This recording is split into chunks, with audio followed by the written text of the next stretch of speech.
For more than 30 years, he lived with two of his own granddaughters as his wives. A man whose name still carries an uneasy weight in the isolated hollows of the Ozark Hills. A patriarch whose bloodline folded inward on itself until it nearly collapsed.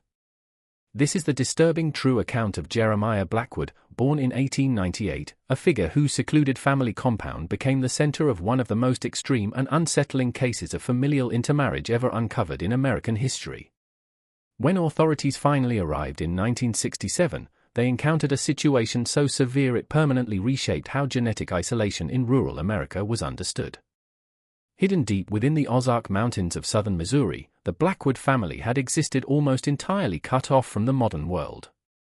What officials discovered there was not simply poverty or eccentric isolation, but the long-term consequences of deliberate separation, absolute control, and generations of inbreeding. To understand how such a situation could exist for so long, the story must begin nearly 70 years earlier, in the final years of the 19th century, when the Blackwood family first settled in the remote hills of southern Missouri. The original patriarch, Isaiah Blackwood, brought his family into the Ozarks with a clear purpose. He believed the modern world was corrupt, morally weakened, and dangerous to traditional values. The hills offered what he wanted most: distance. Dense forests, steep ridgelines, and deep valleys created natural barriers between the family and the outside world. Roads were few, neighbors were scattered miles apart, and winter storms often made travel impossible. Isaiah believed isolation was protection. What he could not have known was that this isolation would eventually turn inward. Over time, the Blackwood family became increasingly self-contained. They built simple cabins from local timber, connected by dirt paths worn into the soil. Small plots of land were cleared for subsistence farming. Livestock was kept, hunted, and slaughtered on the property. Interaction with outsiders was minimal and always controlled. By the early 20th century, the Blackwoods were known locally, though rarely seen. When they did appear in nearby towns, they were quiet, reserved, and avoided conversation. People noticed their oddness but did not question it. In the Ozarks, privacy was a deeply respected principle. As decades passed, leadership of the family shifted to Isaiah's grandson, Jeremiah Blackwood. Born in 1898, Jeremiah grew up entirely within this isolated environment. From childhood, he was taught that the outside world was dangerous, impure, and spiritually corrupt. Education beyond basic literacy was discouraged. Churches were viewed with suspicion. Government authority was treated as intrusion. Jeremiah internalized these beliefs completely. By the 1930s, he had assumed full control of the family compound. His authority was unquestioned. He decided where family members went, who they spoke to, and what information they were allowed to know. This control intensified after a pivotal event in 1938, the death of his wife during childbirth. Her death marked a turning point. In the years that followed, Jeremiah withdrew even further from society. He removed his children from the local schoolhouse, declaring that formal education poisoned the mind and encouraged rebellion. Church attendance was forbidden. Community gatherings were banned. Any contact with outsiders required his approval. Locals began referring to them quietly as the strange Blackwoods up on the ridge. Jeremiah had 5 children, 3 sons and 2 daughters. As they grew older, cracks began to appear in the rigid structure he enforced. In 1952, his eldest son, Luther, openly challenged him. The disagreement escalated into violence. Within days, Luther left the compound and disappeared from the family entirely. No one spoke his name again. The remaining sons, Elijah and Silas, stayed. Unlike their sisters, they were eventually permitted to marry women from nearby communities. These women were brought into the compound, where they were gradually absorbed into the Blackwood way of life. Contact with their original families diminished, then ceased altogether. Jeremiah's daughters, Ruth and Esther, were never allowed to leave. They remained in the family home well into adulthood. Marriage outside the family was not permitted. Instead, they bore children under circumstances that were never openly discussed. Within the compound, paternity was deliberately obscured. Questions were discouraged, Silence was enforced. By the early 1960s, the Blackwood compound housed nearly 20 people across 3 generations, all living under a single authority. It was during the late 1950s that the most disturbing pattern began to surface. Jeremiah, now in his early 60s, began paying particular attention to 2 young girls, Mary and Sarah, the daughters of Ruth. From birth, the girls were raised believing Jeremiah was their father. They were isolated even from other members of the extended family and rarely seen by outsiders. Thomas Jenkins, a local shopkeeper who occasionally traded supplies with the Blackwoods, later recalled. When they came into town, those girls never spoke. They stood behind the old man with their heads down. Never looked anyone in the eye. I always felt something wasn't right, but folks around here mind their own business. As Mary and Sarah entered their teenage years, they vanished entirely from the rare trips the family made into town. Months passed. Then years. The truth did not emerge until much later. Jeremiah had conducted a private ceremony within the compound, declaring himself divinely authorized to take both girls as his wives. No witnesses were present. No records were kept. Within the family's belief system, his word alone was sufficient. Between 1962 and 1967, 7 children were born from these unions. Every one of them showed signs of severe developmental impairment. The secret might have remained hidden indefinitely if not for an accident of chance. In the spring of 1967, Forest Ranger Michael Collins was investigating reports of illegal hunting on government land adjacent to the Blackwood property. While moving through a wooded area near the boundary line, he encountered a young child wandering alone. The child was severely underweight. His movements were uncoordinated. Speech was limited to incoherent sounds. Concerned, Collins attempted to return the child to his home. What he found changed everything. When Michael Collins followed the child deeper into the woods, he expected to find a modest homestead, perhaps a family struggling with poverty, perhaps neglect. What he did not expect was the compound itself. The cabins appeared suddenly through the trees, weathered structures built low to the ground, arranged in a rough arc facing a larger central building. There were no power lines. No signs of recent vehicle traffic. No indication that the outside world had touched this place in decades. "I've worked these forests for over 20 years," Collins later testified. "But nothing prepared me for what I saw that day. It felt like stepping backward in time, into something dark and unfinished." The people who emerged to meet him moved slowly, cautiously. Several children watched from a distance, their faces expressionless. Some appeared far younger than their actual ages. Others moved with visible difficulty, limbs twisted or poorly formed. Collins noticed immediately that something was profoundly wrong. When he asked who the child belonged to, Jeremiah Blackwood stepped forward. At 69 years old, he carried himself with rigid authority. He spoke calmly, but with a tone that discouraged further questioning. He claimed the child was his son. As Collins looked around, he began to understand that the family before him was not simply isolated, it was deteriorating. He reported his findings immediately.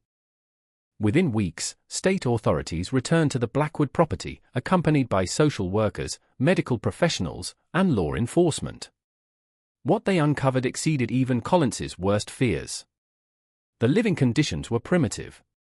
There was no electricity. No running water. Food was preserved using techniques unchanged since the 19th century.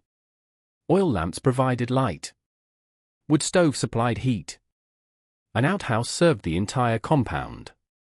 But the physical environment was only part of the story. The children showed unmistakable signs of severe genetic distress. Many had facial abnormalities. Some struggled to walk. Others could not speak coherently. Several displayed cognitive delays so profound that medical professionals immediately suspected multi-generational inbreeding. Most disturbing was the family structure itself. Through careful interviews and observation, investigators began to map relationships within the compound. It quickly became clear that Jeremiah claimed paternity over children born to women who were both his daughters-in-law and his granddaughters. The family tree folded inward repeatedly, defying conventional classification. Social worker Ellen Richards, one of the first officials on site, later wrote in her report, "In 25 years of service, I have never encountered isolation this complete. This was not neglect born of ignorance. It was deliberate, sustained, and enforced." The compound consisted of 5 crude cabins arranged around Jeremiah's central dwelling. He lived there with Mary and Sarah, his granddaughters and wives. The surrounding cabins housed his sons, their spouses, and children, all operating under rules established solely by him. The family survived through subsistence farming, occasional hunting, often on protected land, and rare trading trips to a town more than 15 miles away. Every interaction with outsiders was carefully managed to avoid scrutiny. What shocked investigators most was not the existence of incest alone. History had documented similar behavior in isolated communities. What made the Blackwood case exceptional was its intentional, systematic nature. That intent became undeniable when Jeremiah's private journals were discovered. Confiscated during the investigation, the journals spanned decades. They revealed a deeply disturbing philosophy that had evolved slowly, deliberately. In one entry from 1954, Jeremiah wrote, "Outside blood weakens us. The old families knew this. What they call forbidden, I call purification." The writings revealed an obsession with lineage, purity, and control. Jeremiah believed that isolation strengthened the family, spiritually and biologically.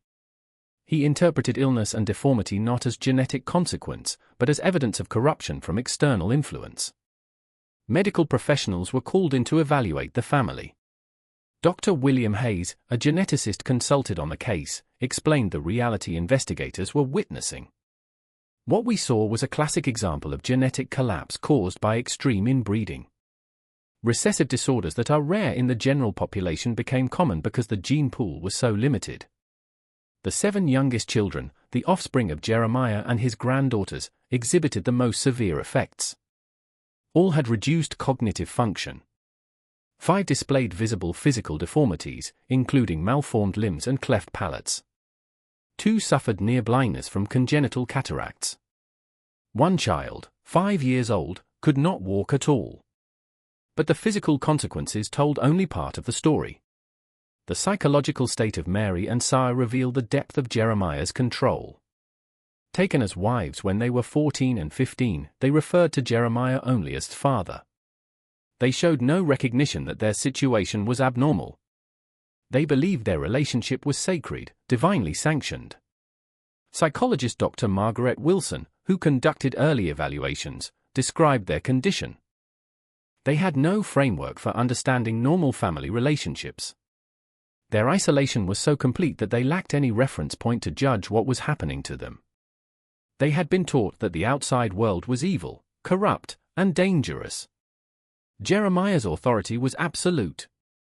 Questioning him was portrayed as spiritual failure. Investigators soon discovered that Mary and Sarah were not the first victims. Records suggested that Jeremiah's own daughters, Ruth and Esther, had borne children during the 1940s and early 1950s under similarly concealed circumstances.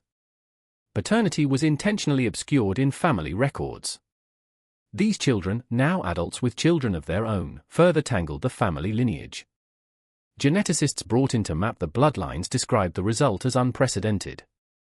"It's a genetic labyrinth," one specialist noted. There is no modern American equivalent. Photographs recovered from Jeremiah's cabin documented the family's gradual decline. Images from the 1930s showed relatively healthy individuals. With each successive generation, physical abnormalities became more pronounced.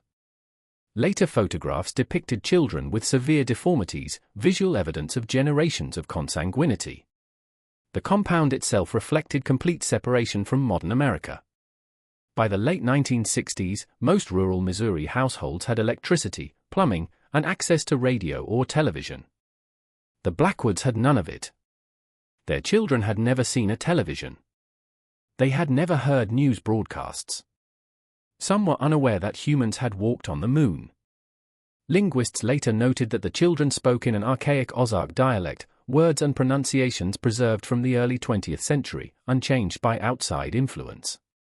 Jeremiah's religious beliefs had evolved into something unrecognizable. Originally rooted in fundamentalist Christianity, his practices gradually shifted into a system centered entirely on his authority. He claimed direct communication with the divine. He maintained a small shrine in his cabin where family members were required to participate in rituals combining folk traditions with his own inventions. Local reaction to the discovery was conflicted. While many expressed horror at the conditions, others questioned whether government intervention was appropriate. Privacy and self-determination were deeply ingrained values in the Ozarks. People have always lived how they wanted in these hills, one anonymous neighbor told the Springfield News Leader in July 1967. Not saying what happened there was right, it wasn't. But there's a long tradition of handling our own affairs. This tension between autonomy and protection would shape the legal proceedings that followed. By the autumn of 1967, the Blackwood case had drawn national attention. Medical professionals across the country recognized its significance. It represented one of the most extensive, well-documented cases of multi-generational inbreeding in modern American history. Dr. Robert Lancaster of Washington University in St. Louis led a comprehensive medical study of the family. His team's findings were grim. What makes this case so significant, Lancaster wrote, is that we can trace the increasing frequency and severity of genetic disorders across for generations. The pattern follows genetic theory with chilling precision. The youngest generation exhibited multiple rare recessive conditions, including Tay-Sachs disease, phenylketonuria, and severe metabolic disorders, conditions that normally occur in fewer than 1 in 100,000 births. Here, they appeared repeatedly. As medical examinations continued, legal proceedings advanced in parallel. Prosecuting attorney Robert Williams faced unprecedented challenges. The overlapping family relationships complicated traditional definitions of incest. Jurisdiction was also unclear. Portions of the Blackwood property straddled county lines. Some relationships had begun years earlier, raising statute of limitations questions. The defendants' relationships cross multiple familial categories, Williams wrote in court filings. This case presents legal questions without precedent in this jurisdiction. Meanwhile, social services confronted the immediate task of protecting and caring for the victims. The 7 youngest children were placed in specialized care facilities equipped to address their complex medical needs. Mary and Sarah were hospitalized for treatment and psychological evaluation before being transferred to a residential trauma recovery program designed for victims of prolonged coercion. Jeremiah's sons, Elijah and Silas, presented a different challenge. Evidence suggested they had lived under varying degrees of psychological control. Determining their culpability while recognizing their victimization created ethical dilemmas for both prosecutors and social workers. As these processes unfolded, journalists arrived. Local reporting soon gave way to national headlines. Some coverage raised awareness. Other reporting sensationalized the tragedy, reducing human suffering to spectacle. For the Ozark communities, the case forced difficult reflection. We believed in letting people live their lives, said County Commissioner Harold Jenkins during a public meeting. But there's a difference between respecting privacy and ignoring suffering. We failed these children. The investigation moved steadily toward trial. By early 1968, the Blackwood case had grown far beyond the boundaries of southern Missouri. What had begun as a routine investigation into illegal hunting had become a national reckoning, one that forced uncomfortable questions about isolation, authority, and the limits of personal freedom in modern America. The trial of Jeremiah Blackwood formally opened on February 12, 1968, in the Shannon County Courthouse. Despite the extraordinary public interest surrounding the case, Judge William Harrison imposed strict limits on media access. His reasoning was clear: the dignity and psychological safety of the victims outweighed the public's appetite for spectacle. Outside the courthouse, reporters gathered daily. Newspapers from across the country sent correspondents to the Ozarks, each hoping to glimpse what was unfolding behind the closed doors of the courtroom. Inside, however, the proceedings moved deliberately and without theatrics. Prosecuting attorney Robert Williams opened the state's case with a statement that framed the trial not as a moral curiosity, but as a human tragedy. This case is not simply about prohibited relationships, Williams told the court. It is about the calculated destruction of human potential. About children born into suffering because one man decided that his bloodline mattered more than their health, their safety, or their future. The prosecution presented its case methodically, weaving together medical evidence, expert testimony, and first-hand accounts. Dr. Robert Lancaster was among the first expert witnesses called to the stand. Over several days, he explained the genetic findings in clear, restrained language. Charts illustrated how rare recessive disorders increased in frequency with each generation. Medical records documented progressive cognitive decline, physical deformities, and metabolic disorders appearing at rates impossible without prolonged consanguinity. This pattern is not random, Lancaster testified. It follows established genetic principles with precision. The more limited the gene pool becomes, the greater the expression of harmful recessive traits. Psychologists followed. Dr. Margaret Wilson and Dr. Elizabeth Morgan described the psychological environment inside the compound, one defined by absolute authority, isolation, and indoctrination. They explained how Jeremiah controlled information, framed himself as divinely chosen, and gradually reshaped reality for those under his control. The family functioned as a closed system, Morgan told the court. There was no external reference point. No comparison. What Jeremiah defined as normal became the only truth available to them. The most powerful testimony, however, came from Mary and Sarah.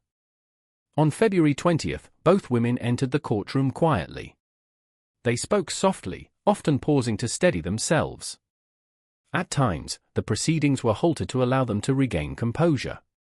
Mary described her childhood within the compound, her world without school, without neighbors, without contact beyond the ridge. She spoke of how Jeremiah's authority was presented not as guidance, but as divine law. He told us it was God's plan, she testified. That our blood was special. Chosen.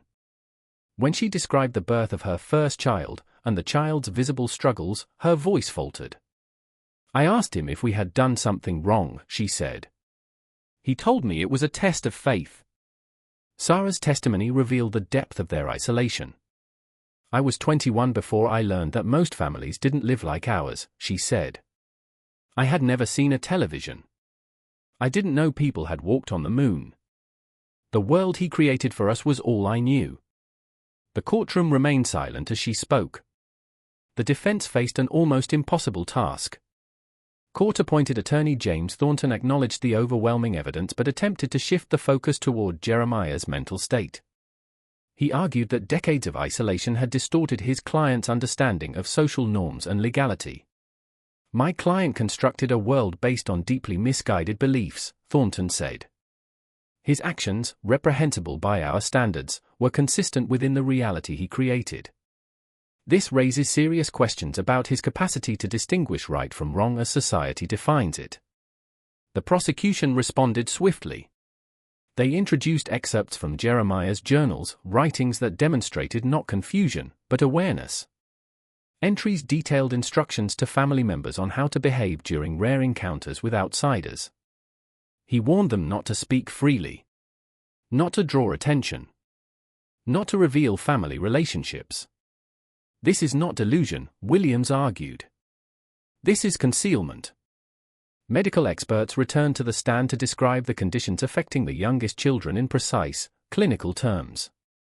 Dr. Catherine Williams, a pediatric specialist, described their diagnoses. The 7-year-old female presents cognitive development consistent with an 18-month-old, she testified. She will likely never achieve functional speech. The 5-year-old male has a congenital heart defect requiring multiple surgeries. The 3-year-old twins show early signs of progressive neurological deterioration. She paused before continuing. These conditions represent a concentration of rare genetic disorders that cannot occur without prolonged inbreeding. On February 28, the trial took an unexpected turn. Jeremiah Blackwood requested permission to address the court. After consulting both attorneys, Judge Harrison allowed it. What followed was a 40-minute monologue that revealed the worldview underpinning the Blackwood compound. Jeremiah, 70 years old but appearing far older, spoke calmly and without hesitation. He traced his beliefs to stories told by his own grandfather, tales of old European families who preserved bloodlines through intermarriage. He described modern society as degenerate, weakened by what he called mixed blood. He positioned his family as guardians of purity. When asked about the suffering of his children and grandchildren, he showed no remorse. "Weakness must be burned away," he said. "Like impurities in metal. It takes generations." Rather than supporting the defense's claim of incompetence, the statement revealed coherence and intent. On March 7, 1968, closing arguments were delivered. Prosecutor Williams framed the case as a test of societal responsibility. "We value independence," he said. "But freedom cannot extend to the deliberate harm of others, especially children. When isolation becomes a weapon and family becomes a prison, intervention is not only justified. It is required."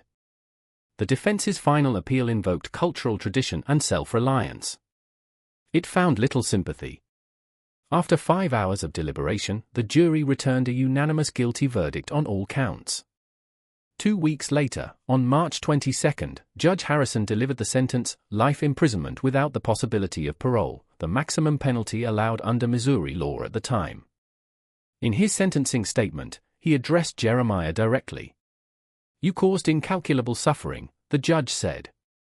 "Not through momentary weakness, but through sustained cruelty disguised as principle. Your victims include generations yet unborn, who will carry the consequences of your actions in their very bodies." With Jeremiah removed, the surviving Blackwoods faced an unfamiliar world. The younger children remained in long-term medical care. Mary and Sarah continued intensive psychological treatment. The process of recovery was slow and uneven.